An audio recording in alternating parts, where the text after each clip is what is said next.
ফরজ গোসল করার পদ্ধতি হলো, আপনার গোসল ফরজ হলে বাথরুমে গোসলখানায় গিয়ে সর্বপ্রথম আপনার শরীরের যে জায়গায় নাপাক লাগছে বা কাপড়ের যে জায়গায় নাপাক লাগছে সেই জায়গাটা কি করা, পরিষ্কার করে নেওয়া আগে। যদি আপনার জায়গাটা চিহ্নিত থাকে যে এই জায়গাটা নাপাক লাগছে, ওই জায়গাটা ধুয়ে ফেলান। এরপরে নামাজের জন্য যেভাবে আমি অজু করছি সেভাবে অজু করা। এরপরে অজু করা, হাতের কবজি ধোয়া, এরপরে কুলি করা, নাকে পানি দেওয়া, মুখ ধোয়া, হাতের কনুই পর্যন্ত ধোয়া, মাথা মাসা করা, এরকম অজু করা। অজু করার পরে এবার আপনি গোসল করেন। সেটা শাওয়ার দিয়ে আপনি মাথার উপরে পানি ঢেলে হোক আর আপনার মগ দিয়া হোক, যেভাবে হোক আপনি গোসল করেন। গোসল করা শেষ হয়ে গেলে, গোসল করে যখন বের হয়ে যাবেন, তখন যাওয়ার আগ দিয়া ওই যে পাও ধোয়া বাকি আছে হুজুর, যাওয়ার আগ দিয়া পায়ের ওখানে পানি ঢেলে টাকনো পর্যন্ত পাও ধুয়ে ফেললেন, বাস গোসল হয়ে গেল।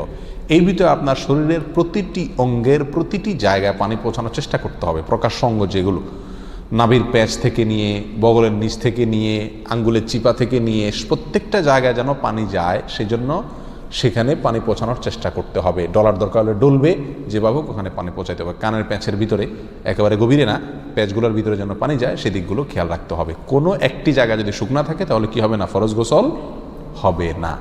অতএব পরিপূর্ণ শরীর যাতে ধোয়া হয় সেদিকটা খেয়াল রাখতে হবে।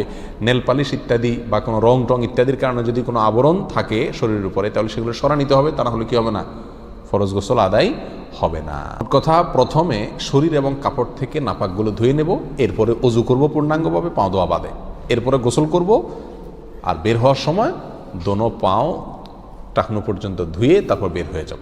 এই গোসলের সাথে আমার অজু হয়ে গেল। এই গোসলের পরে আর কি করার দরকার নাই, অজু করার দরকার নাই। অনেকে গোসলের পরে অজু করেন, এটা কোনো প্রয়োজন নাই।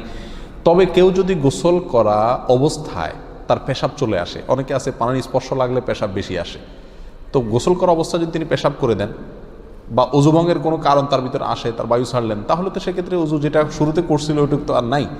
তাহলে তাকে আবার কি করতে হবে, নতুন করে গোসলের পরে অজু করতে হবে। এ হলো মোটামুটি ফরজ গোসলের পদ্ধতি।